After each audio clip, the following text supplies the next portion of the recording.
Bob Dylan and the Beatles shared a respectful but complicated relationship as they shared the limelight in the 1960s, but according to Dylan, the Beatles took it one step too far and ripped him off with this song.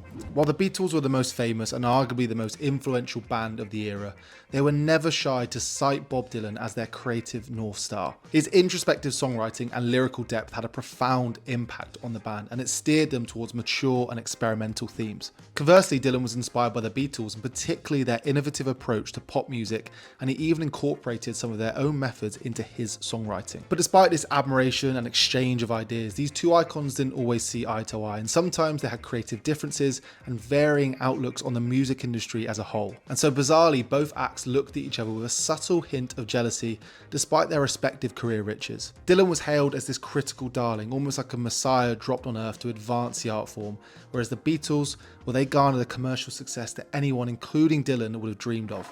But in truth, their audiences overlapped, and there was absolutely no need for a sense of competition between the two because of what they provided the music industry as a whole. The tensions would rise with the release of every new song, and in that there would be an opportunity for each camp to criticise the music of the other. Come 1966, when it started to hit fever pitch, Bob Dylan took aim at two classic Beatles tracks. And those two tracks were Michelle from Rubber Soul and Yesterday from Help, which he called cop-outs. But although a cop-out seems pretty harsh enough, it was polite in comparison to what he said about Norwegian Wood. Norwegian Wood is widely remembered as a Lennon classic, but Dylan believes it was an absolute carbon copy of his own songwriting style. And while Lennon was always happy to admit that he enjoyed a Dylan period of songwriting, the American thought Norwegian Wood was a step too far, and so in retaliation he wrote his own song fourth time around. Listening to Rubber Soul, and in particular Norwegian Wood, Dylan replied, "What is this? It's me, Bob. John's doing me. Even Sonny and Cher are doing me, but fucking hell, I invented it."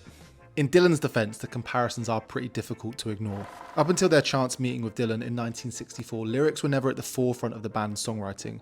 By their own admission, they were happy to include what they called nonsense lyrics as a means of bolstering the melody. The art of storytelling was never really their forte until they met Dylan, at which point they dived deeper into the world of introspective songwriting, mostly led by Lennon. Of course, there is an element of pettiness to Dylan's remarks, but the fact he chose to retaliate to Norwegian Wood by writing a more eloquent version in fourth time around is pretty hard not to admire. And perhaps the best part of the song is at the very end, when Dylan leaves Lennon a not so subtle remark, knowing he would probably be listening and studying the composition. The last two lines see him sing, "I never asked for your crutch, now don't ask for mine," which makes his thoughts on Lennon hero worshipping him evidently clear. Obviously, the Beatles undoubtedly revered Dylan. They often referred to him as their ultimate idol.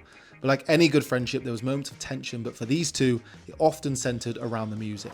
But it was music fans who were ultimately the winners in all of this, because their rivalry, while largely one-sided, was a catalyst for both acts, and it pushed artistry and songwriting to a complete new level. For the Beatles, Dylan influenced a deeper, more introspective style of songwriting, while for Dylan, his association with the Fab Four broadened him to a wider commercial audience. And so this dynamic, while occasionally tense, was mutually beneficial and cemented the legacies of two legends of pop culture.